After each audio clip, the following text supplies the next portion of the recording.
Welcome back, everyone, to another Into the Night, a Moon Knight podcast. Now, episode 69 is rewarded the Moon Copter for another fantastic episode of ISLA RA. This week, starring the wonderful Dustin. Dustin, how you doing? I'm great, how are you? I am bloody fantastic.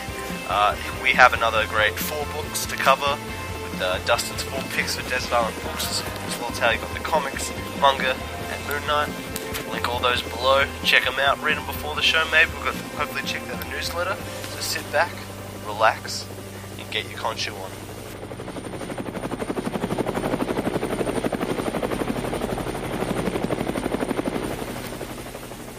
Alright, I think I'm actually just going to check up the front and see whether Frenchie's here, but... Oh!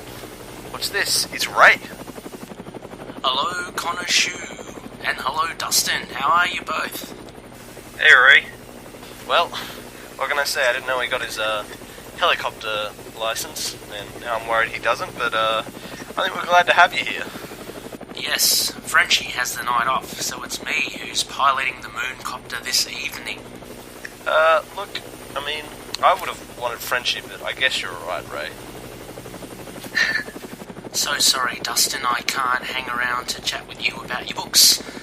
But I've got to fly over to Bosco Verde to pick up Mark. Apparently he's in some trial or something. So I'll have to go over there to see if I can fly him out. But really enjoyed your books. I'm sure Khonshu and yourself will delve right into all 4 of them. And I look forward to hearing all about it upon my return. I don't even know where Bosco is. Bosco Verde. So I hope you know what you're doing. And I hope you can get us back to our place on time. This thing's flying a little unsteady. Alright boys, opening the cargo door now. Alright, here we go, Ray. Take us down. Yeah, so we just need to get through the secret underwater tunnel entrance, which we've shown to now about a few people, so maybe it's a little less secret, but bombs away. Woo!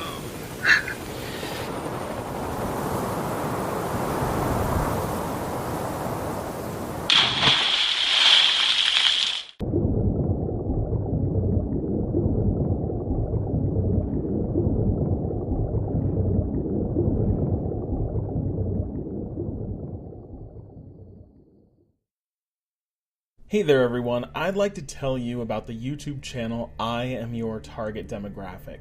If you're a fan of comics, we have plenty that you'll enjoy over there, including a series called Heroes Like Us that explores comic characters of all sorts of different identities.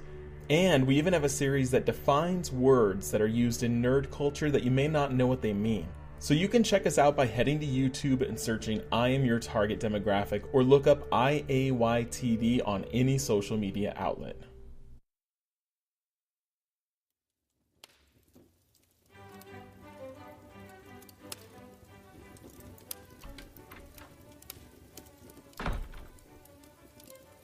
Alright, yes, Dustin. Welcome to the wonderful Grant Mansion. It's nice. We got the fire roaring. We got leather armchairs.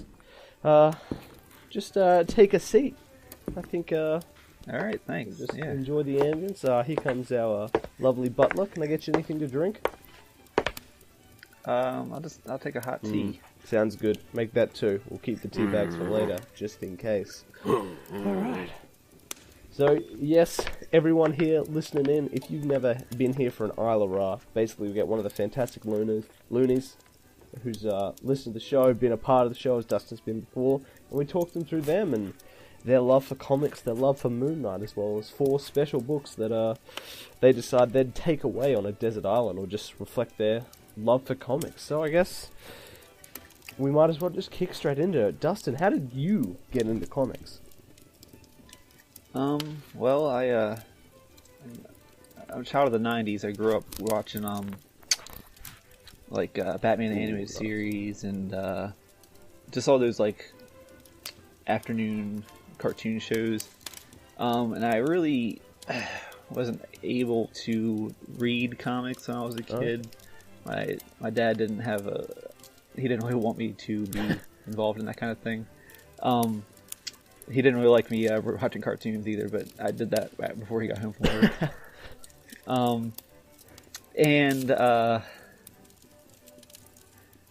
Yeah, so well, my parents got divorced. I was like 15, so that's when I started kind of like getting into stuff that I liked. Okay. And a friend of mine, I was really into like zombies and horror and stuff, obviously. And a friend of mine said, "Hey, there's this comic you should check out called The Walking Dead."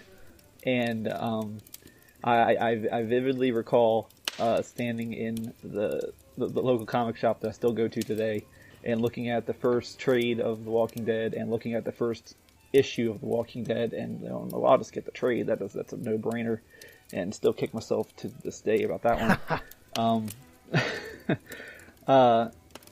So I was reading The Walking Dead, and I'd pick up like Killing Joke and Dark Knight Returns, like the seminal Batman books, and I didn't really get into reading like monthly issues until it must have been like 2012 or so. Okay. The Comixology did this free comic book day thing where there's a bunch of like free comic books for like the first issues. So like I got like Southern Bastards 1 and nice. A bunch of other ones I really like. Yeah, and I read all those, and that's where I kind of like started continuing in with like following series and stuff, and I eventually got a pull box at my local comic shop, and it's been downhill from there. I guess it's quite an interesting timeline of just all these different periods of getting into comics. I guess we'll start with the most recent. What inspired you to what were some of the first books you decided to get on that pull list? So you had the Comixology free ones, but what was the ones you were like, gotta get this in physical? Well, obviously, it was like Southern Bastards, this one called Nailbiter that's ended. Oh, nice. Saga. It was a lot of Image titles at first, and then I started getting into, I think DC did that Convergence event, and I started reading a lot of that stuff. And I read a little bit of when Marvel did that Secret Wars. Oh, cool. Or Battle World. And what else? Yeah, so that's like when I started like delving into the series and stuff. I started read. I read like Batman and Wonder Woman and Moon Knight. Obviously, those are like my main characters. Harley Quinn. Those are like my top four. Nice. Yeah. It's such an interesting pull list. So Image, I guess, comes from a lot of your love for horror, I guess. So yeah, they have a lot of horror books. So was horror something you enjoyed more as like you got into as a kid then, I guess, or around a teenager? What was some of the defining stuff for that? Well, as a kid, I absolutely hated horror. Like I was scared of everything. My dad used to like put Chucky on to scare me, like Child's Play the movie. But I guess I don't know. I had a rough childhood, so it's like nothing scares me anymore. So I kind of like that feeling, I guess. Now. Yeah. So I've always liked zombie stuff, and the only thing I don't really like is like supernatural. Okay. Mostly like serial killers and that kind of stuff. That's it. So, as well, I guess, have you found those animated series kind of enduring for you? Have you ever returned to them, or do they influence like where you finally got into? I have the entire Batman series on DVD. Oh, nice. I got Dragon Ball Z on DVD. I have, I still watch all that stuff. Most of what I watch is cartoons, actually. Yeah, I mean, so horror, I guess, kind of became a founding part for comics for you as well. What are some of your favorites in that department? I think we'll get to that in a bit when it comes to manga. That was my first entry, but I think comics ended up having quite a horror library. Yeah, well, I've always Black Hammer, Walking Dead, Nailbiter, what else? Scooby Apocalypse, and there's a lot of Batman books that are kind of like horror-ish. I mean, I think the Killing Joke is almost like a horror story if you think about it. Gotham by Gaslight. those stories I've always been drawn to, like more darker, just like if everyone dies at the end, I'm happy. So I guess how important do comics come for you then as you kind of come into them later in your life? You know, would you say when you picked up The Walking Dead? How old would you have been then? Actually, let's see, I was maybe 15, about to turn 16, I think.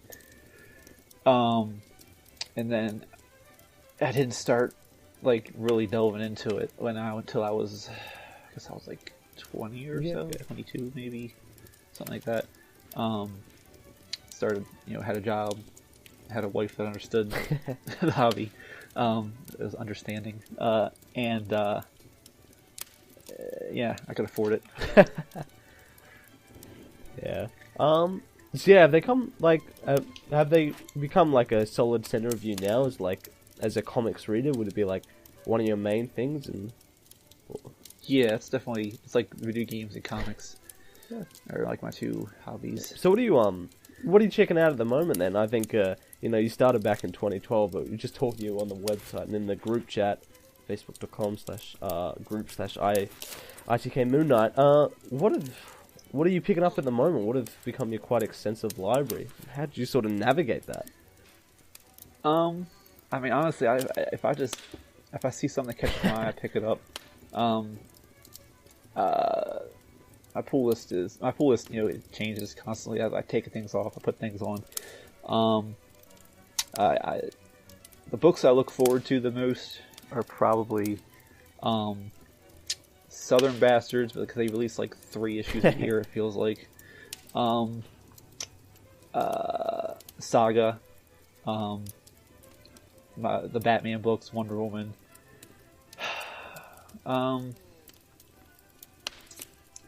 Trying to think what other horror stories. There's not a lot of horror ones that are out right now, unfortunately. Black Hammer is pretty horror related, but it's sort of getting sci-fi-ish at times. But it's almost like a sci-fi horror series. I read a lot of Junji Ito. He's like, I think he's probably one of the best horror artists out there. Like, I don't think anyone can draw horror like he can. I haven't even seen anyone with ideas like that before. I think, I love horror comics. I think there's plenty I could chuck out as like things I'm loving at the moment. You got Underwinter, you got Infidel, you got fantastic stuff like that. But I don't know, I don't think anything's actually scared me in a visual medium like Junji Ito. Yeah, it's like, we'll get into it later because obviously, but like, yeah, it unsettles me. I guess that's a better. It's like it sticks with you and it sticks in your mind, and you keep thinking about it throughout the day. At least I do. That's how it is with me, with his stuff. So then, as well, I guess we can kind of jump into there as well. Is it kind of first like what about manga? What makes like manga special to you? How did you get into that as alongside comics? Was it the same time or was it separate or? Well, honestly, I've been into manga longer than comics because, as I said, my dad didn't like me reading at all, really, honestly. But my best friend, we've been best friends since we were 6. Oh, awesome. Still best friends today. Yeah. He loves manga, he loves anime, he loves all that stuff. So I would go to his house and he would have all this manga and I would read it like crazy. Because that was all I really had. And honestly, his tastes aren't that similar to mine, but I love a lot of series because of him. Like, I love Chobits because he read Chobits. And stuff like Love Hina and what else did he read? Initial D. Those were like his. He loved those. And Lupin the Third. Stuff like... He had a really weird taste. He still does. Yeah, I think I was the same actually. I totally got into manga first because I think it was just available to me as well. So I totally get that. Mm-hmm. Did that influence comics at all for you then when you finally got into that? Was anything you kind of related from one to the other? I know I definitely didn't find anything. It was like 2 different learning curves. Getting into 2 different things. No, I mean, it wasn't really that different. I mean, obviously, you're reading it backwards. That's about it. Yeah. I do have to credit my wife, because she kind of continued my Chobits obsession, because she's obsessed with it too, so... Oh, and... Yeah, it's just, yeah. So what are your favorite, some of your favorite manga, then? Uzumaki, Chobits, obviously. I like the original Dragon Ball series. What else? God, it's been so long since I've read like a regular manga.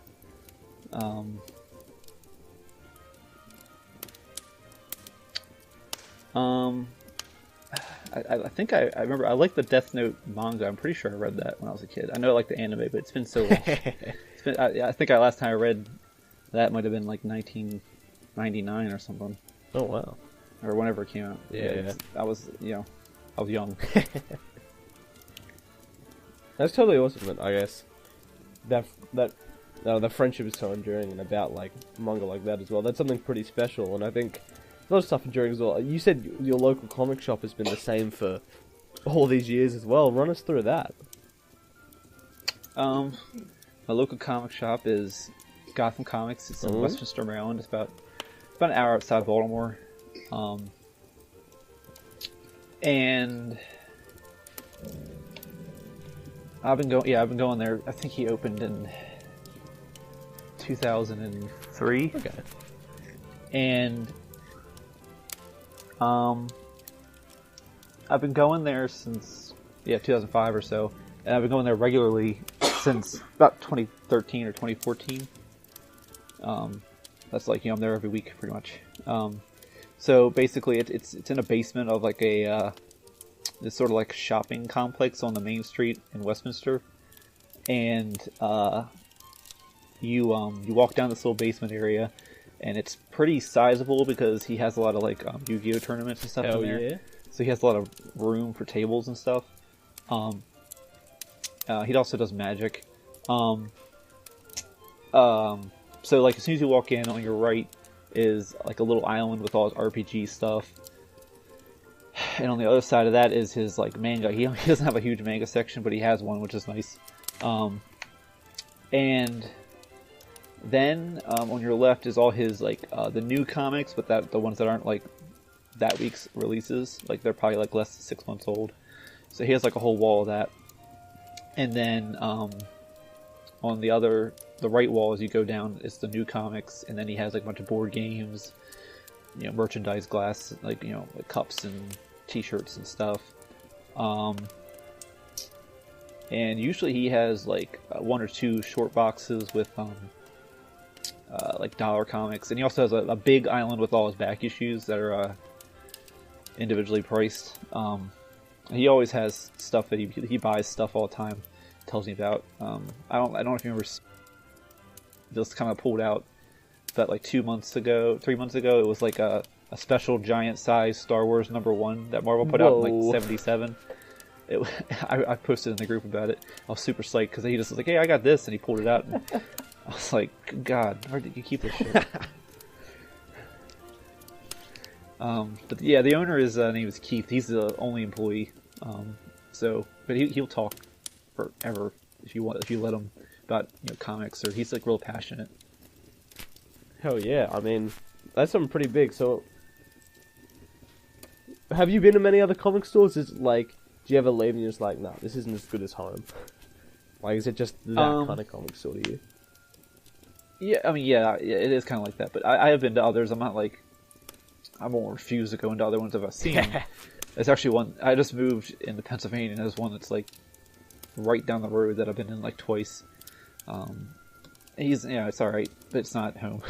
I drive 30 minutes to get to him. That's worth it. Yeah, it does. I mean, we're kind of blessed in the Baltimore area. We have a lot of comic shops around here. Diamond Distributors headquarters is like in like 30 minutes outside of Baltimore, so it's a huge comic area. Amazing. Have the people there, like, have you gotten to know the people there really well? They like help you along with your comics obsession, do you think? Honestly, half the time when I go in there, I'm the only one in there. Oh. Yeah, it's well, I think I know it's the time of day I go in. I don't usually go into like in the afternoon or at night because I work early morning usually. So I don't know, maybe that's it. But I mean, every once in a while, there's someone in there, and I'll talk to him. He certainly helped me out with like getting into comics and kind of like, because it's a tough wall to break through when you're starting in. Just you don't even know, like, can I start with Detective 567 or whatever, you know. Hell yeah. So I guess, I know you specifically talked about those even recently in the group chat, and in the group, about that fantastic back issue section and the possibility of finding some Moon Knight there maybe, so I guess we'll crack on to that. A Moon Knight, we've had you on before, great amount of expertise, great amount of love for the character. When did you get into him across this long timeline of comics? Well, I was first made aware of his existence when Marvel Ultimate Alliance came out. Oh, okay. So I was like, this guy's all in white, he was cool, so I put him on my team, played with him. And didn't really know much more about him beyond that he wore white and he had a stick apparently. That was about it. And I, for years I was one of the people that said he's Marvel's Batman. That's I sin. I accept that. I said that for years. But then the Lemire run came out, and I've always liked Jeff Lemire. I've always loved his stuff, and I saw his name on there, and I saw that first cover with it's like Moon Knight in the straitjacket, and he looks like Zodiac Killer. Oh yeah, he's got that bag over his head, and I was like, yeah, I'm getting this. So I picked it up. I was like, hey, if the first issue's good, it's great. If it's not, I won't buy it again. But I loved the first issue, and I was like, I want this in my pool box, and I kept getting it. And then when that ended, I was like, oh, I guess they're done with Moon Knight. And then the Bemis run started, and I was like, oh, cool. So I started reading that. And then I started going to the back stuff and grabbing like the old issues that he has, stuff like that. He has a surprisingly large amount of Moon Knight stuff. For someone, he doesn't really know about Moon Knight either, so he puts up with my weird obsessions. So I guess that's pretty much how I got into it. So yeah, Sorry. Jeff Lemire, and then did you work your way back from there? What has been some of your favorite stuff? Where'd you go next? How'd you go next? Have you read a lot of the stuff? Or? So I've read, I think the first, I guess like the equivalent of the first two trades of the Ellis run. Great. Or I don't know how many. I'm not sure how many trades they have. Is it one or two? I just read it online, so I can't remember. And no, I do have the first trade physical, but then I've read a couple of the like 80s stuff, like the oh god, what's the guy? It's that giant size with I'm blanking on his name. The Black Spectre. Oh yeah. Yeah, I read that. I really like that. And some of the older stuff, just like digging at it what I can. I have a lot of the 90s comics, but I haven't really read any of them. Oh man, there's so much stuff there. I mean, I'll admit I've still never read the Mark Spector one. Mark Spector, that's the one. From the 90s. Yeah, he has that labeled under Mark Spector, not Moon Knight. So that's why I never knew he had all that for the longest time. Never been chucked on Marvel Unlimited. Such a strange era for him, but it's got a lot of love. So, I mean, maybe one day, I guess. So yeah, do you love some of the old like Moan stuff? What's some of the stuff that kept you with the character? Like, what part of the Lemire run, outside of just being incredible, like made you want to come back? I just like the I like psychological like stuff like that, so I was kind of drawn to it, and just like he's in a mental asylum, and then he walks out and it's like pyramid and sand everywhere, and honestly, like I didn't know much about him when I read that, so I was like so lost, but I was so enamored with it. Like, I didn't understand who like Frenchie was. I was just like, this French guy's running with him, cool. And then those two, like, he has those two orderlies that turn into like Egyptian gods, and all that. It's just, I don't know, I just loved everything about it, like just the imagery and the story. Hell yeah! And then once I knew more about the character, I reread it and loved it even more because I understood more about him. Then I started reading the Bemis run, which really liked. I liked the first, I liked most of the Sun King arc, and then I don't know. It's been up and down, obviously, but for the most part, I liked it. Like, yeah. No, I mean, totally. I think, yeah. Jeff Lemire was the first one I was really up with everyone with as well, so I think it's just super special. Did you find any of the ones really carried that psychological feeling back for you after the Lemire run, or? Sorry, what? You love that kind of psychological thriller element of the Lemire run. Are there any stories that you've read before Moonlight that you recommend for something like that, or is it something you just kind of want to see again because it hasn't been done as well? I would love to see it again. I know Jeff Lemire does that really well. He's really good at like digging into characters' heads, and just like his writing, like really, he never, he always surprises me. Like I always think he's going one way, and then he takes a veers to the right, and I'm like, where the hell are you going? He did that with Black Hammer with the most I don't know if you're reading that, but the most recent like reveal he did, I was like, I did not expect that whatsoever.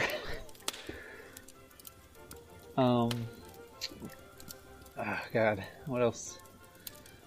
Junji Ito is good with that too. God, what else is like that? I don't know. Those are the big ones. Yeah, I mean, totally. I mean, yeah, there's totally just more we want to see of it. I think it's the big takeaway. But a love of horror, a love of comics, a lot of those things are very important to you, and talked about your situation, so incredibly open about that. So I think a great insight into your love of comics as well come with your books and everything we just talked about. So how about we dive into those bottom two? And I think if there's something spooky coming about, I mean, I can't say personally spooked, but some of those cloth sheets were pretty good. I think Khonshu, yep. Who disturbs the great Khonshu? Oh, hello, my favorite high priest. How are you? What can I do for you?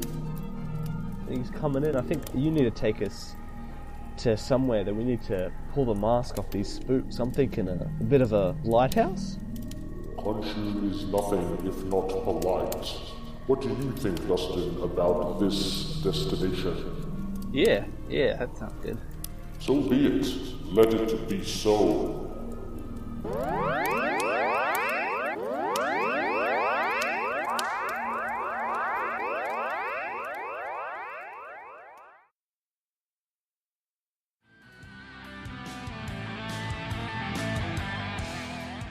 Hi, this is Chris. And this is Brian. And we are the hosts of Inner Demons, the Ghost Rider podcast. And you can find us on iTunes, Stitcher, and other podcast apps for all your Ghost Rider needs. Right on.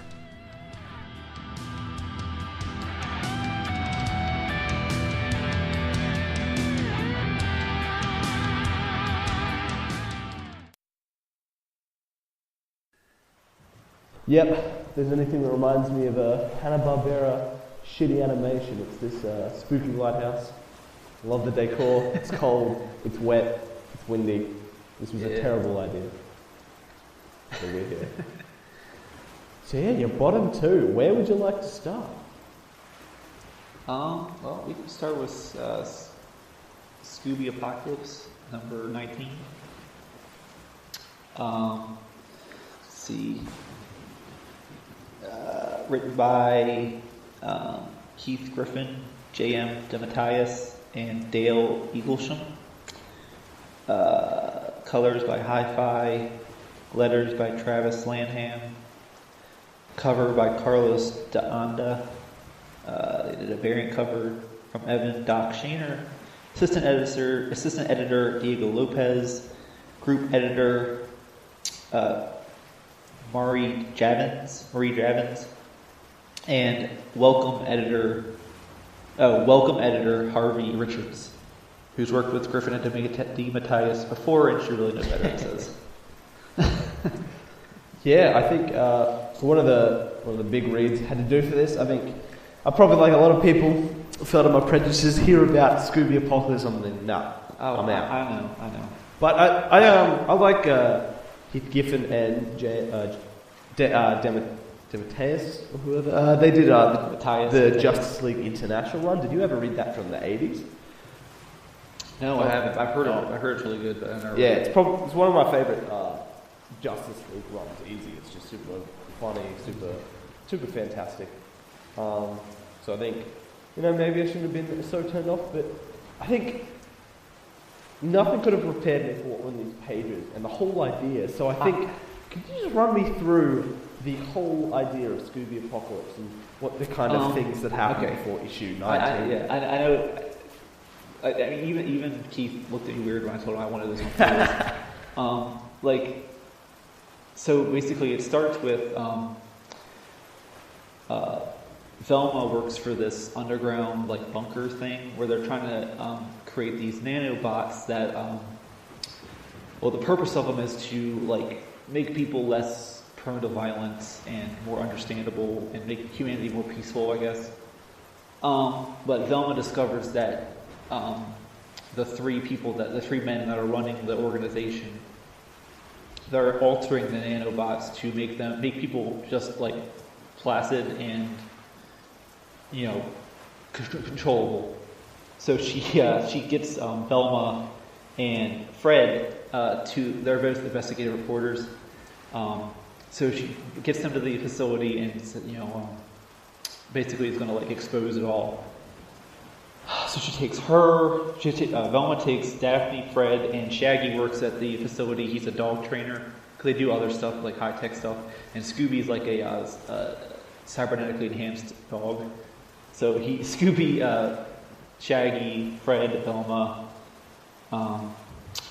and Daphne are all in this airtight room. And when they're in there, the nanobots get released. And when those get released, instead of making people placid and controllable, it turns everyone on Earth into these monsters. And it's any kind of monster you can think of: vampires, smart monsters, stupid monsters, zombies, all kinds of stuff. So basically, they come out into this apocalypse essentially, and the whole book is basically them trying to find a cure and to survive. And they have this tank, the mystery machine. So basically, at one point they go to Velma's brother, Rufus, who looks like a certain president, and his wife. They're both alive because it doesn't trigger people with Velma's genes. So her brothers wouldn't be affected by it, and her too. So she finds him in his penthouse suite with his wife. They've survived. And he's trying to find a cure. And he's this egomaniacal jerk and thinks the monsters are worshiping him or something. So they go there and they get rid of him and they take his wife with her. That's the blonde lady in this book. Oh, okay. That's Rufus's wife. So they take her with them, and so basically now they're trying to get to another facility that they think might have a cure, or they at least can make a cure. So that's where this issue comes. They've been running their way through the United States. Do you want me to go into this issue then? Yeah, I think that is undoubtedly just not what I was expecting. But I think it's pretty cool. I think I have no idea how you'd turn that show into something that isn't just that show. But I mean, I love Scooby-Doo and I love post-apocalypse stuff, so I was grabbed it when I saw it, and I've been reading it ever since. I have every issue. Oh, awesome! Yeah, so I guess to get a feel of this issue and actually some of the, I guess, more intense horrors than I was expecting, run us through this issue.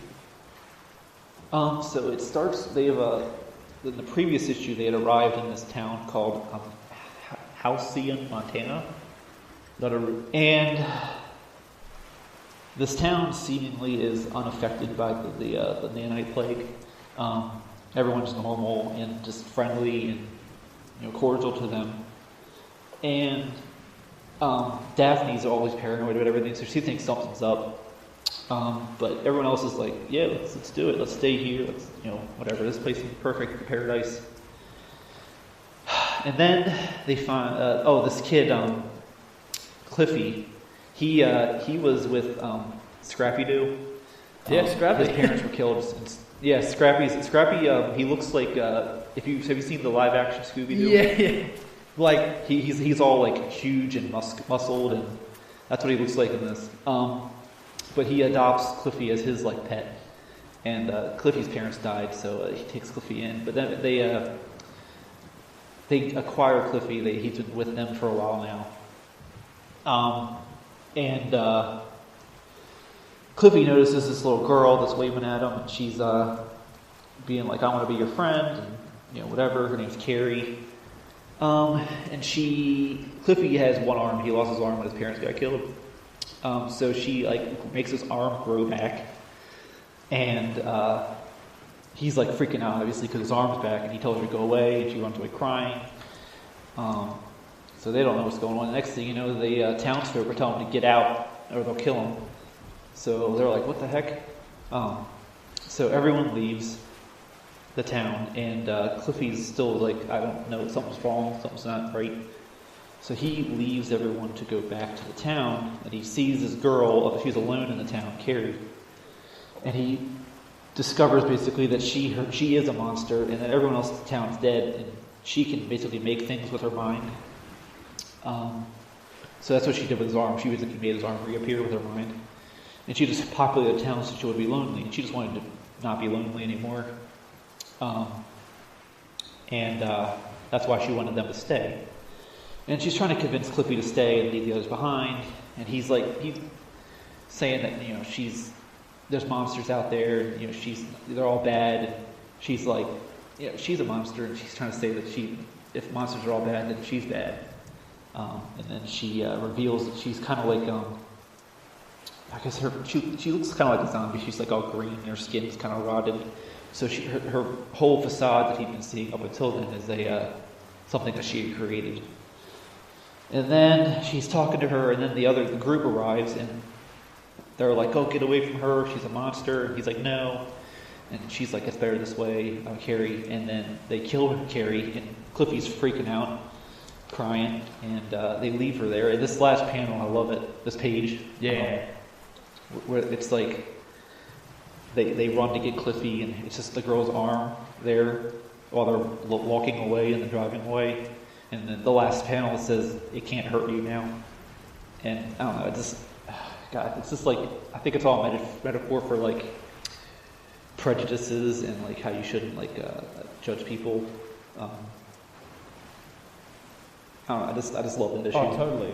100% agree. And I think it was certainly a lot more grim ending than I was expecting. Does this happen often? Yeah, I mean, there's some dark moments. They actually, I don't want to spoil anything if anyone dares to read this series, but they actually recently just killed off one of the main characters, and I was like, that took the wind out of me. I was like, I can't believe they did that. But yeah, there's a lot of pretty dark and grim moments. So, sorry. So no, yeah, you can go. I was just going to say as well. What does keep you coming back? Like, do you love how the character is? Is it that horror? Is it the original ideas? I mean, it's definitely original. I mean, it's obviously it's not because it's Scooby Doo, but I've never seen them like this before. But it's just the characters are just really, really like they're all flawed. And they're not They're like realistic, I guess.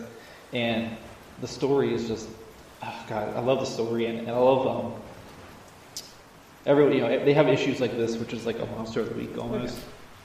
And I love those, and I don't know, like, God, I don't know, I think it just hits all the right buttons. Oh yeah, I mean, totally. I was, I was certainly shocked by what I read. I think just generally, like an issue of prejudice, sometimes you just gotta put your prejudice aside and just dig into a book and be surprised what you see. Yeah, I think I will check out the rest of this. Curiosity has got me too much, It's just such a. I hope you do. I feel like I'm the personal cheerleader for the series because I know a lot of people just kind of like what, and then they write it all, and I'm like, no, it's amazing. You need to read it. Like, so I just wasn't surprised when you were like, guys, this is dumb, And like the only thing that really disappointed me here was not much Scooby. Is he known to talk? Does he have a big role or? Yeah, he doesn't have a big role in this one, but he has a pretty big role, and he does talk, just like he does in the show, He was like an early prototype, so he's like he's not supposed to talk that way, but that's his cybernetics don't work right, so he talks like that for that reason, and stuff like that. So that's why he's not like buffed out and stuff. He's just like a dog. So like, and Scrappy is like the top of the line cybernetic dog. So that's why he's like super smart and super articulate and stuff like that. Okay. Yes. But yeah, he usually has a bigger role. Yeah, he wasn't that big in this one.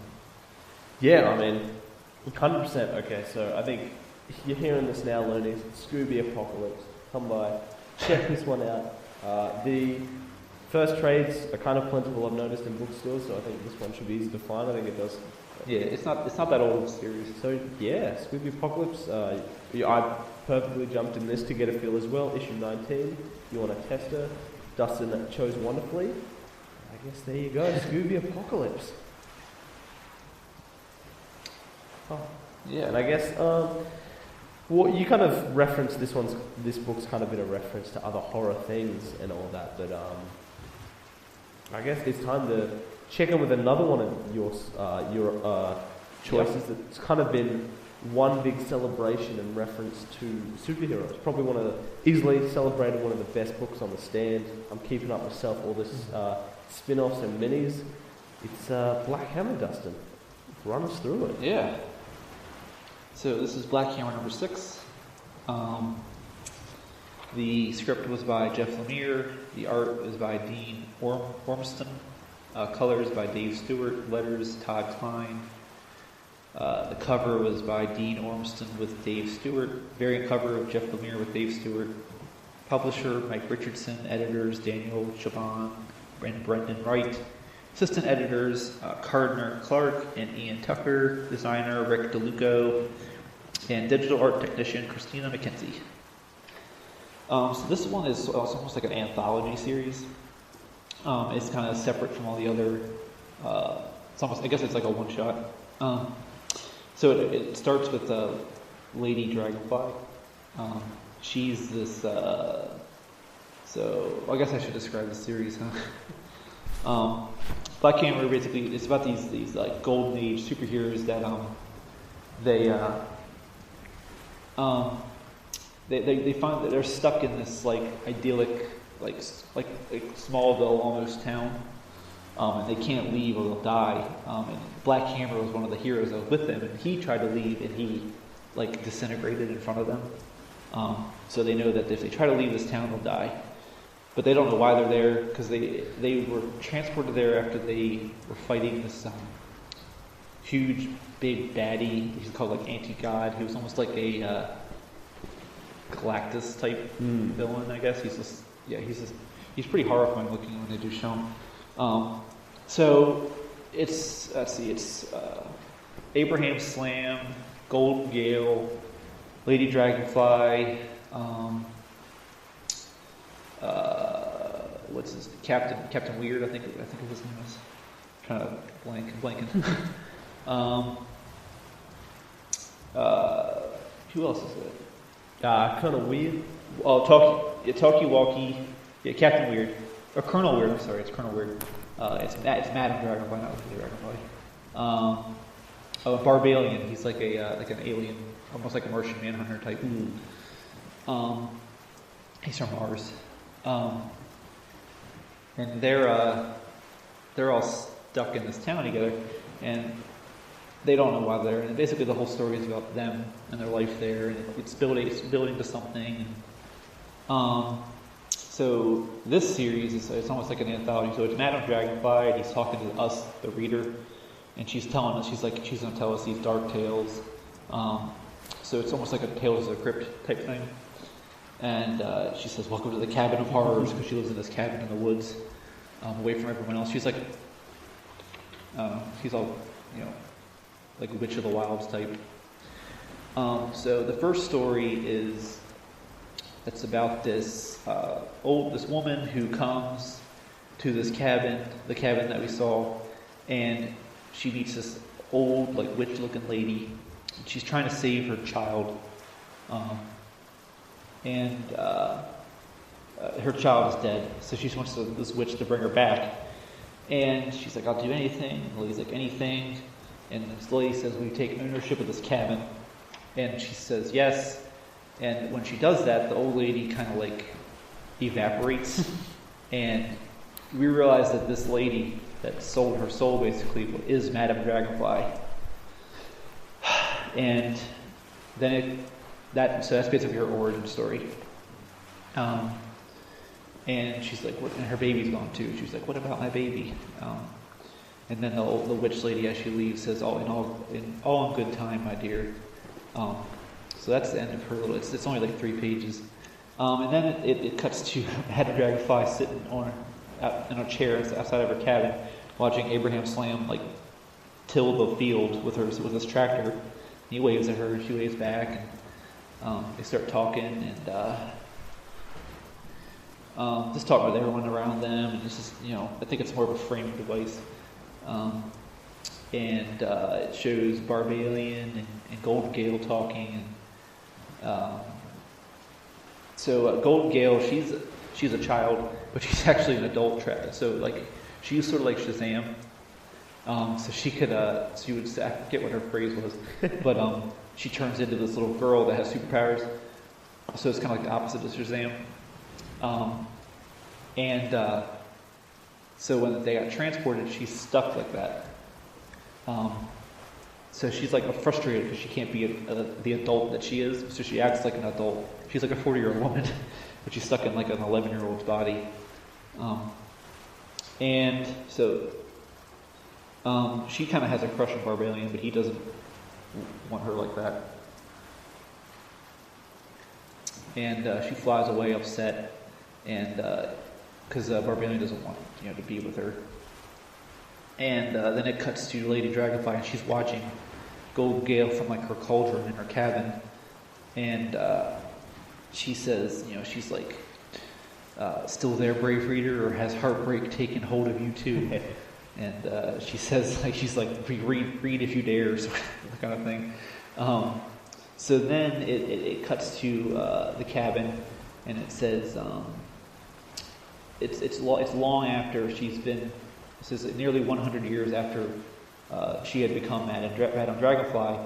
These hunters come to her cabin. They say there's a witch there, these 2 hunters, and they think that apparently some children have gone missing, and they're blaming her for it. So she comes out of her cabin, "Who dares approach my cabin?" And they say that you have the kids, you want them, and she's like, "I don't have them." They're like, "We're going to run in there." And one of the guys runs in to the cabin, and it has all these doors, like these symbols on them, and they all open up, and these zombie type things come at him, and that's the last we see of him. He's like, "Arr!"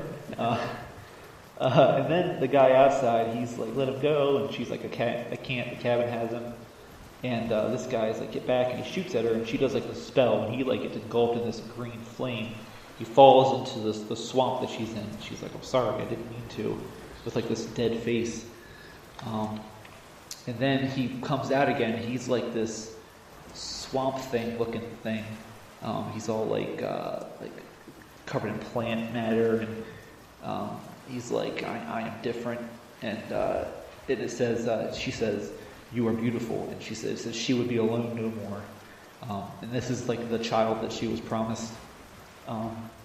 So that's the end of that story with her. And then it cuts back to Abraham Slam. He's talking to this waitress that he's been dating in town. And he's the one that's kind of like acclimated to this lifestyle the most. Everyone else is kind of resistant to it, but he's just like, or whatever, we're here. And he's talking to her, and she was like, I want to go on vacation. He's like, he obviously knows he can't leave the town, but he doesn't want to tell her that because she'll think he's crazy.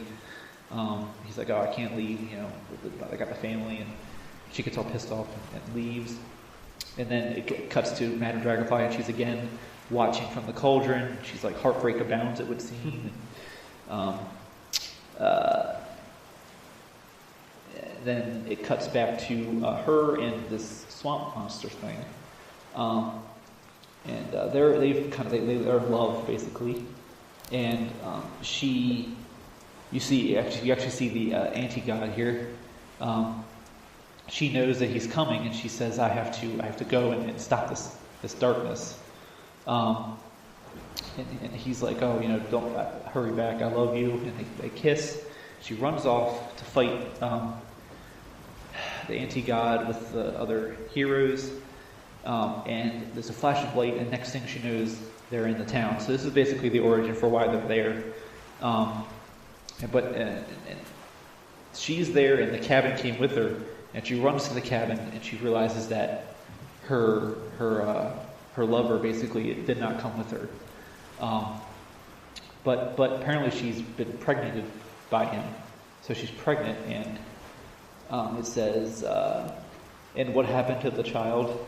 Some tales are too dark even for me to retell. Some stories should remain a secret. And she's like walking out of her cabin, and then she's at like a grave with like a little cross. It's covered in like vines, and it says, and some secrets should remain buried. And she's like crying because it's implying that she lost the child. And as she's there, there's like this sound, and Colonel Weird comes in. She says, Dragonfly, this storm, is it your doing? And the storm comes through, and he's like, there. And this woman like appears in front of them, and she's like in an astronaut suit. And she says, I know what this place is, and I know what you are. I know what you've done to Madame Dragonfly. And then Madame Dragonfly goes, forget, and like her eyes go white. This girl, and then the other heroes run up, and this girl, she's Black Hammer's daughter, and she says her name's Lucy Weber, but she doesn't know where she is or why she's there. And the last panel is Lucy Weber going, where am I? And then Madame Dragonfly goes, it's all right, Lucy, you are home. So we know something's up with her, but we don't know what right now. But I just like, this is issue 6, and he built, I forget, how many, it's been like a year and a half since this came out, and he just now revealed what that was about. So if you want to read it all, now's the time, because it's finally been resolved. Yeah, I think. Like we're saying, this is you bring up Swamp Thing, and like a lot of Colonel Weird's kind of like this Doctor Strange type astronaut character. Yeah, you got like Superman figure. You can tell he's definitely taken a lot of cards from a lot of places. And this one riffs on some of the fantastic stuff from the old 70s, the classic like House of Secrets, House of Horrors type storytelling from the. It's definitely got like a Bernie Wrightson feel. Even one of the characters called Len, in reference to Len Wein. Yeah. So it's a fantastic love letter. Like this whole series is really. Yeah, and I'm a huge fan of Swamp Thing, and then the Alan Moore Swamp Thing specifically. So maybe that's why I like this issue so much, because it really harkens back to that run that he did. But it's like I like anthologies because I like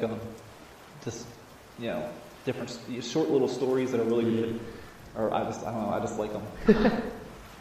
Hell yeah! I think we've sung this book's praises on the show before, but it really is just one of the best books on the stands right now. Jeff Lemire is killing it. His own world, his own twist. Every issue something new. There's 3 different miniseries, all doing their own crazy things. It's one hell of a ride. Oh, yeah. I don't think he's released because there's Black Hammer and there's all the different spin-offs. I don't think he's released a bad one. No way. They're all just so good. So yeah, I think we're going to hit your top 2 now, and I think I mean, we got 2 options of where to go, and I don't like the look of where the other one is. So I think we're going to take a high trip to some place once considered unmanageable, unreachable. But Dustin did admit Moon Knight ain't no DC's Batman, so we're going to go invade Gotham City. I know, Khonshu. Oh, really, Khonshu? You remember what I told you last time, don't you? You don't like it? That's right, I did not like it. But with Dustin Cold Case Kurtz on the case, I'll have to make an exception. Let it be so. Take us away.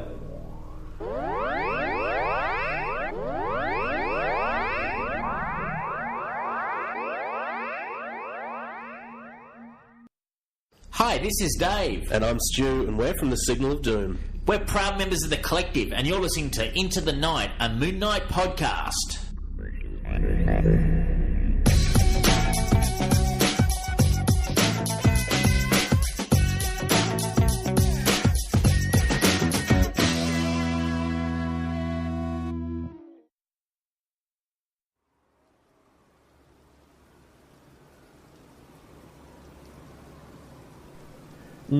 A lovely gargoyle to watch the city. I think it's a perfect place to talk about the horrors and the craziness of the 2 next books you're about to hit us with. Yeah. Let's start with this is Detective Comics number 853. It's written by Neil Gaiman. Art by Andy Kubert, inks by Scott Williams, colors by Alex Sinclair, letters by Jared K. Fletcher, and oh my god, there's a lot of different artists for each of the little stories. I'm on the trade, so it doesn't tell me all that stuff. But yeah, those are the main ones. Yeah, we'll link it all below, of course. Yeah. So this is the second part of a 2-part series that Neil Gaiman did. The first one is Batman number where is it? Batman 686. So it's called Whatever Happened to the Cape Crusader, and basically this is sort of like a callback to that book DC did in the 80s before they did Crisis on Infinite Earths. Whatever Happened to the Man of Tomorrow that Alan Moore wrote. So they did basically the same thing with Batman. So it's essentially Batman's funeral that all these characters are going to, and it's like all his villains and all his heroes and everything. And it's like a love letter to Batman, I guess. And I just love Neil Gaiman. Oh yeah. But it starts with Batman is narrating this, and he's like attending his own funeral, and the first panel page is 3 panels, and each panel is a different Batman, like in this coffin.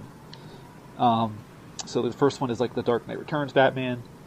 The second one is, I'm not familiar with this one. He's got like the long horns one. I can't remember exactly where he's from. I know I've seen it before, but let me just pull it up. And then the second one is like your standard Batman. And it's like Poison Ivy's approaching him and Azrael's approaching him, and you can see like Jim Gordon and Harley Quinn and the Joker, and everyone's at this funeral. And the next page, it's is that Catwoman? No. Who is that? Huntress, I believe. Oh yeah, you're right, it's Huntress. So she's like kind of like giving a little speech about Batman, and it's a little story about how he died basically, and it's like he had this bomb and he just like jumped off a building with it and it exploded, but obviously it didn't, because so each story is not true, because if the bomb exploded, his body would be behind her. And then it's like the Mad Hatter is talking like Mad Hatter killed him, and then it's the Joker saying the Joker killed him. And it's basically all the different ways that Batman could possibly have died. And then it's Robin talking about like he did the impossible and about how he died fighting like a dinosaur, which I think is probably the best way for him to die. And then it's Clayface saying he died saving the city.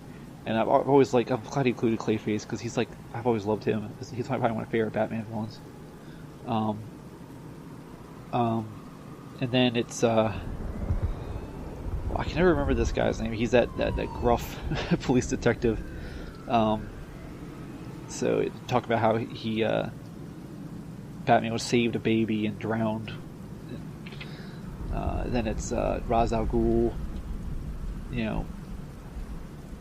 talking about how he offered him immortality and he walked away, and then Superman talks, and it's basically every character in his life telling this different story about how he died, and the reason they're doing that is at the end of Superman's story, it goes to this door, and it says, that door was that day before, and that's Batman talking, and then this other voice says, does it matter? And he says, I think so. And he goes through the door, and he's saying that he doesn't remember which Batman he is anymore, and he says, I don't think it matters. And he says he thinks he's dying right now, and he's like, I'm not dead, but I'm close. And this there's a pair of lips on the bottom of this page, and it says, yes, Bruce, I'm afraid so. You're very close. And we realize it's his mother, and she's talking to him about as he's dying.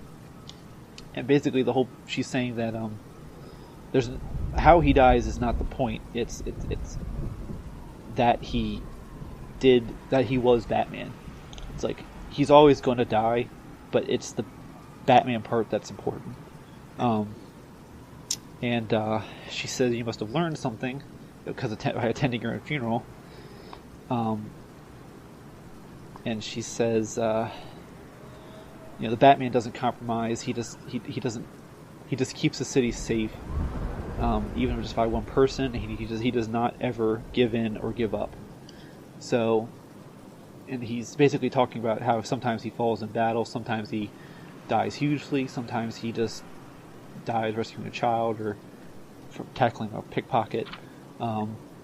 Everything changes, nothing stays the same, and but the thing that stays the same is that he never gives up. He can't give up, and I love this page here. It's like a whole bunch of different Batman scenes. It's like Bane breaking his back and Man-Bat, and him kissing, I think that's Talia al Ghul. And then at the bottom here it says, the end of the story of Batman is he's dead. Because in the end, the Batman dies. What else am I going to do? Retire and play golf? It doesn't work that way. It can't. I fight until I drop, and one day I will drop. But until then, I fight. And then his mother tells him that, you fight until you're done, and then you die. And, she just talks to him about how he's, that's... You can't bring us back, but you're doing this because you feel guilty or whatever. And then it cuts to like her reading him Goodnight Moon, and it says Goodnight Clock, Goodnight House, Goodnight, all that stuff, and it kind of rehashes their death, and it's just her talking to him about. It's not a battle, it's a war, and it never ends. And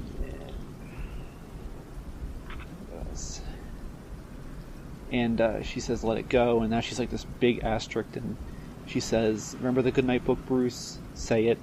And he says, Goodnight House, Goodnight Batcave, Goodnight Mechanical Dinosaur, Goodnight Giant Penny, Goodnight Bat. He says goodnight to basically everything. Goodnight Joker, Goodnight all of you, Goodnight Gordon, Goodnight Gotham City.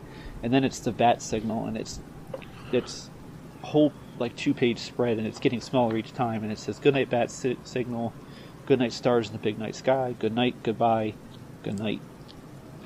And then the second page is sort of reversed, so it's the bat signal getting bigger, and you realize the bat signal is a pair of hands, and the pair of hands are grabbing a baby, and it's Bruce Wayne being born again. So basically it's trying to imply that it's this long cycle that he's never going to be broken out of, being Batman. He's just always going to be Batman no matter what. And I don't know, this was probably one of the first Batman stories I read that wasn't like not the first one I read, but one of the ones that like that wasn't one of the I always call them like baby's first Batman books. Like The Dark Knight Rises, The Killing Joke. This is probably the first one I read that wasn't one of those. And I was just like, this is Batman. Like, I mean, I love Batman, and this basically just perfectly sums him up to me. Like, if they don't give Neil Gaiman a Detective 1000 story, I'm gonna riot. Like, great point. They give him one at least. Give him the whole book. Yeah, I don't know. I love Batman, and this is like a big, huge love letter to him. So I think that's why I like it so much. Yeah. So the original Whatever Happened to the Man of Tomorrow was a story about basically the end of Superman's life, written by Alan Moore because he was allowed to, because all that was going to be retconned with Crisis on Infinite Earths or something like that. Yeah. So yeah, this is a great one, looking at, you know, all the times Batman's been rebooted and changed, but just. I think they did this right before Final Crisis, because it was sort of the same situation. Oh yeah, that totally makes sense. I think that's what the deal was. Yeah. But, yeah. Yeah, and just like how, you know, everything changes about Batman, all these ideas, but just that enduring legacy of hope and fighting the darkness, like, always remains. And it's such a... It's such a strong point, and, I mean, you know, Batman could be the most cliched, you know... most used, not cliched, sorry, like the most known, most, you know, like people are like, oh, you like Batman, that's just surface level, but there's a reason the character's so enduring, and you can do so much. Yeah. And why? It's like, I think that's why I like the stories, because like there's a million different ways to do Batman, and they kind of like touch on all of them. You know, there's like the Frank Miller beating up muggers and shooting people with rubber bullets Batman, and then there's like the you know, like Grant Morrison Batman. There's a million different Batmans that you can pick from. If you don't like one, you can go to another one. I think that's one of the big problems I have with like I like the movies and stuff, like the Batman movies, but I feel like they always pick from one of like 3 different Batman books to adapt. And that's why I one of my favorite Batman movies is actually the Lego Batman movie, because it's an original goddamn story. And it's just they actually like characterize them really well. If you ever seen the Lego Batman movie, watch it. But yeah, so yeah. No, I mean I totally get it, and you know that's what's great about, you know, something like Batman the Animated Series as well. You know, I created so many new stories for like Mr. Freeze and so much stuff like that, and yeah. I think... Yeah, exactly. I don't think anyone could go wrong with a love letter like this, and obviously Neil Gaiman loves this character. Just loves everything about him, so... I think this might have been the first thing I read by him, too. Oh, wow. Fantastic. Yeah. So, what trade is this collected in? It's just called Batman Whatever Happened to the Cape Crusader. Ah, perfect. It's just 2 issues, and then in the back it's like a bunch of like art and stuff, and I think it has like a bonus story that's... just a bunch of different bonus stories in the back that aren't related to the original ones. Yeah, right, awesome, Yeah. So what are the other... It's not, it's... Sorry, it's not like expensive. It's like $15. Oh yeah, I think I'll definitely track that one down. I'll read that first part as well. The first part's good. But yeah, what was I going to say? Yeah, I guess, what are some of your other favourite Batman stories then, just while we're on the topic, just to send them out alongside this love letter? Oh, I love The Killing Joke. I know that's cliche too, but I have the cover tattooed on the back of my leg. Oh wow, that's how much I love it. Yeah. Gotham by Gaslight I like. Oh god, am I not blanking? Yeah, I always.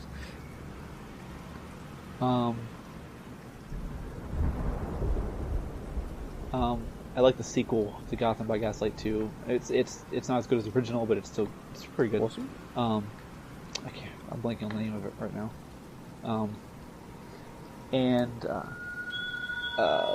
Why am I having? Oh, I like The Dark Knight Returns. I'm not a huge fan of Frank Miller, but I appreciate the issue for what it is.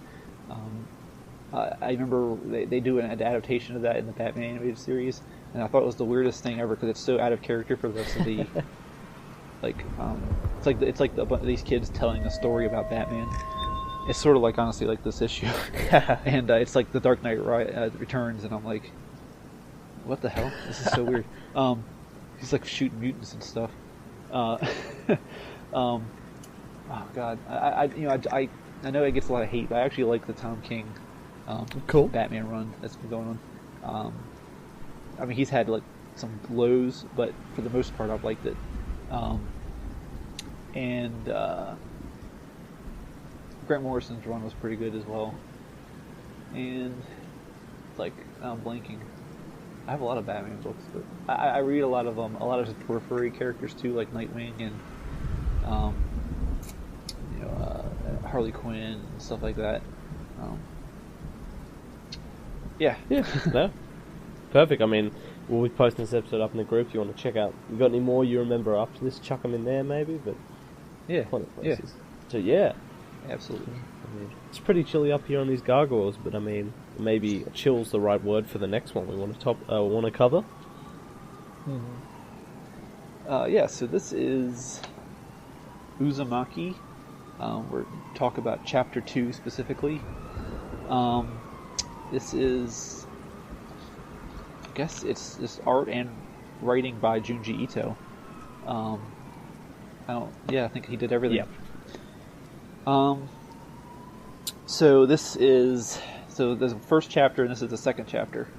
So it starts out with, there's this like chimney with like this spiral smoke. It's called the Spiral Obsession Part 2. So it's like the spiral in the sky, and all these people are looking at it, and you realize it's the this kid Suichi's father's ashes, and he was being cremated, and they kind of swirled into a swirl pattern into the sky, a spiral. So his father in the first issue was obsessed with spirals. He would collect snails or whatever, and he was really obsessed with them. And the book ends with him killing himself in a very gruesome fashion. Ooh, yeah. It's like this was the first thing I read by him, and I was like, holy shit. He basically turns himself into a spiral. So they cremate him, and his ashes spiral up into the sky. They make the spiral pattern, and then they spiral down into this little lake behind the main girl's house.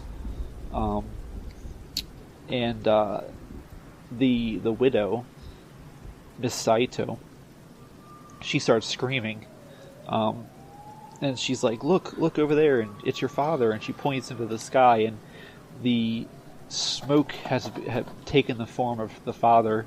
It's like him, and he's like, his mouth's open and his tongue's coming out, and it's all spirally, it's all grotesque, and it's just very unsettling.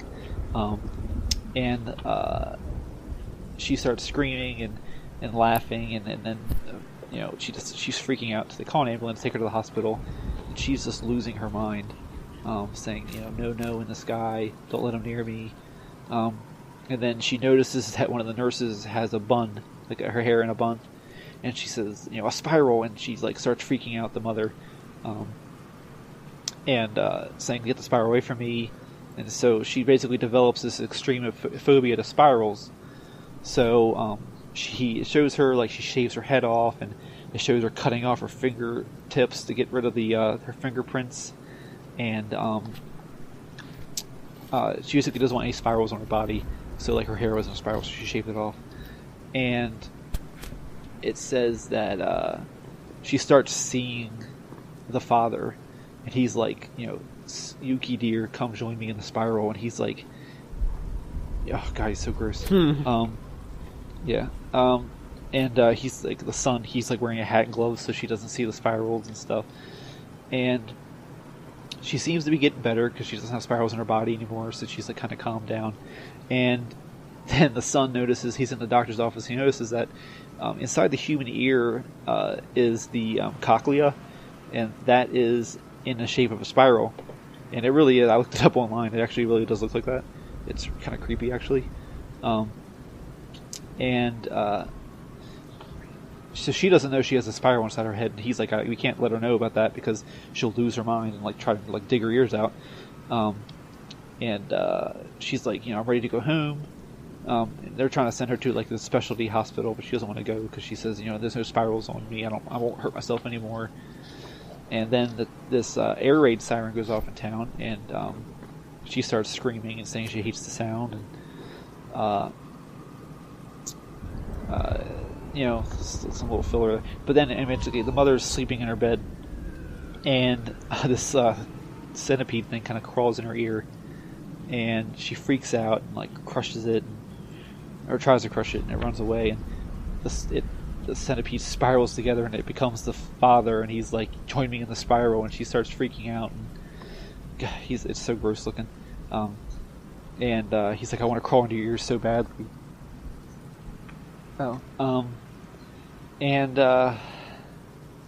It's just like, ugh. And then she starts to, and the centipede tells her that there's a spiral inside your ears. And she's like, she thinks there's a spiral in her ear, and she wants to go look at that chart that the kid saw.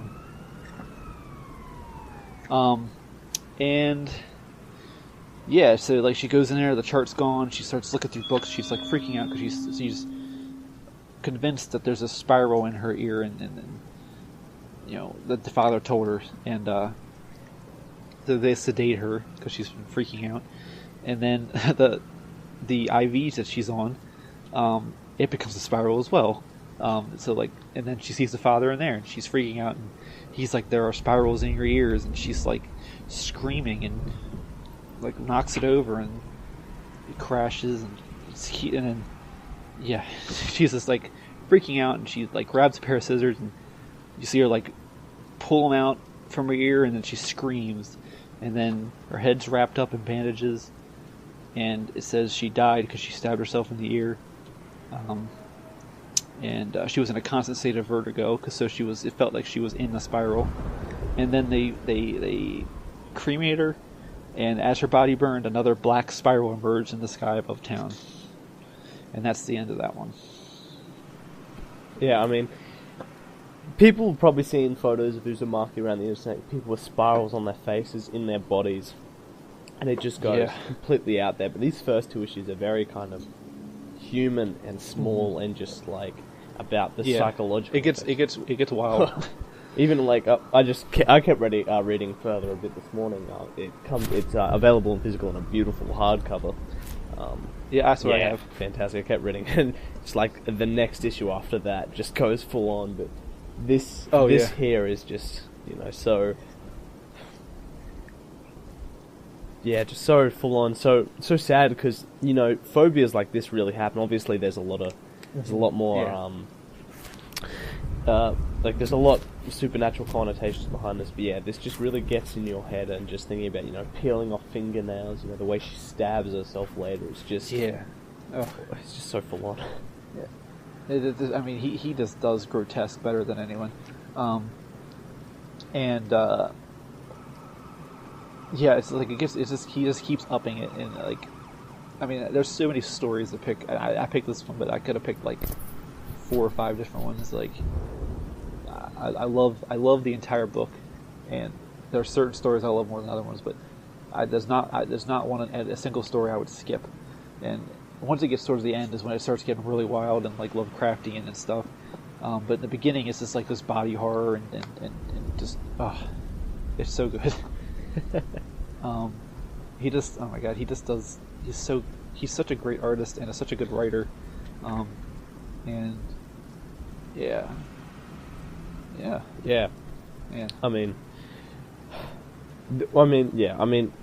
just the way this book gives off an atmosphere too, and so many others.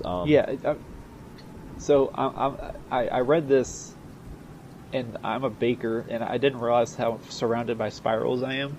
I just like start noticing that spirals everywhere, like Danish is in the form of spiral, and cinnamon buns, and it's like everything's in a spiral shape, and it's like I'm surrounded by these spirals, and it started freaking me out. Like, maybe that's it. It took a deeper level with me because I'm like, my God, I'm surrounded by spirals. Like, like when you read this, you will notice spirals everywhere. You realize how common a shape it is, and you will notice them. Like, it messes with your head, and it's just like a damn shape, and he makes it scary. Like, I don't like only he could make a shape scary. Like, if he did a story about squares and made it scary, he probably could. You're right, yeah. Yeah. I mean, and just that. I think you see it again in here. The shape of issue 2, the shape of him like stuffed in a circle, and the tongue is just. Yeah, his tongue is like huge and coming out of his mouth, and it's like that one panel, that big huge spread in the first chapter of him like spinned around inside that like bathtub. It's just like that I saw that and I was like, this is like some serious shit.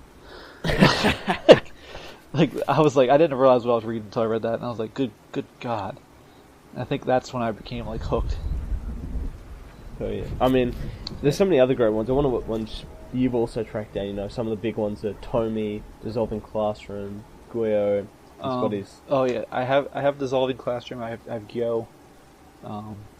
I've never read Tomy, but I've always wanted to. But Dissolving Classroom is almost like a horror comedy to me. Yeah. I mean, I like it, but it's almost like a horror comedy. A friend of mine actually bought that for me. Oh, nice. Yeah. And Gyo I like is it's just like, you know, I live by the ocean, and so I've been surrounded by fish most of my life. So Gyo is like very unsettling. Like, I'm very familiar with that smell of fish, like on a dock, and he makes that scary. Like, no, just anything. Caves, yeah. Claustrophobia. Yeah, I mean he can make anything scary. He just has a talent for it. Some people, he's just like a George Romero or something. I don't know. He's just very good at making things scary. He's like a Guillermo del Toro or something. Yeah, you know? I mean, is there even anything you can sort of recommend like Junji Ito? I just can't even think of anything. It's just so. He's so different. I mean, he's a lot of body horror. So I guess if you like The Fly or something, like, but I don't even think anyone's doing comics or manga like he is. He's just so unique, you know. Like, I've read some other horror manga and there's nothing like this. Yeah, I'm even thinking about there's plenty of other great manga horror that I think I can't think of a list, but yeah, it's just fantastic. Has this inspired you to track down any other kind of horror like this? Do you ever find? Yeah. Yes. I mean, I've after I read this, I started looking for more horror manga. Didn't really see anything like this. I have read some other ones that are good. Excuse me. But yeah, it's just like, he's so different. It's kind of impossible to find something that he like what he does. At least it's not in English. At least, you know. But yeah, I can't sing praises enough about him and Uzumaki specifically. Oh yeah, I think So I think it's just one nice big hardcover, isn't it? Or is it two? Yeah, it's just one. Yeah, it's just one. I mean, it's several chapters, but it's like you can get it. It's like a book, the size of a regular book. It's huge. Hell yeah! I mean, 100% biggest recommend. Oh yeah. I think if you listen to here, you can dive into body horror. It's just, if you can, do it. I don't think you'll ever read anything like this, or possibly as good and as scary. Yeah, definitely. So yeah, I guess yeah. Anything else you want to add about this, or any other books on the show? No. Read them. And if you like them, tell me. You know, or if you hate them, tell me. I'm happy with either. Yeah, well, like I said, facebook.com/group/ITK Moon Knight. We'll be popping up this episode. We got a group chat as well. Drop any thoughts on these comics, on this episode. Great time. We've got other Isla Ra. And you know what? We've been shittily animated in a lighthouse. We're sitting on some gargoyles. It's cold. I think I'm going to get Khonshu to take us back and maybe raise Dunn over at... where was he again? Bosqueved... that. Alright, Dustin. Thanks for coming on the show. It's been one hell of an episode. We love doing these. We hope you love listening to them. We got more in the future. Dustin's been on the show. He'll continue to be on the show. Love for Moon Knight. Love for all things comics. Brings him here. Brings us to you. So thank you, Dustin. Thank you. And if you want to find us, we're Facebook, www.intothenightpodcast.wordpress.com is where we have everything. All our episodes, newsletters, news, collective podcast. Facebook.com/RTK Moon Knight for the same thing. Just post on Facebook. Our group, haven't said enough, but Facebook.com/group/ITK Moon Knight. Just a fantastically post 500 members group. Just alive and well. We got Twitter at ITK Moon Knight. We got Instagram, Tumblr, YouTube. Just search for Into the Night, a Moon Knight podcast. Thank you once again, Dustin, and to the people of Gotham, and Khonshu taking us back. May Khonshu watch over the denizens of the night. Moon Knight for life. Bye, everyone. Bye.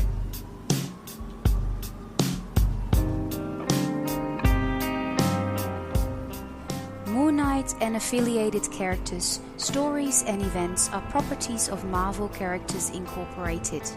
Materials used and discussed within the podcast are intended for critique and review purposes only under the fair dealing concept of the current Copyright Act. The views, information or opinions expressed during the podcast are solely those of the individuals involved and do not necessarily represent those of the copyright owners.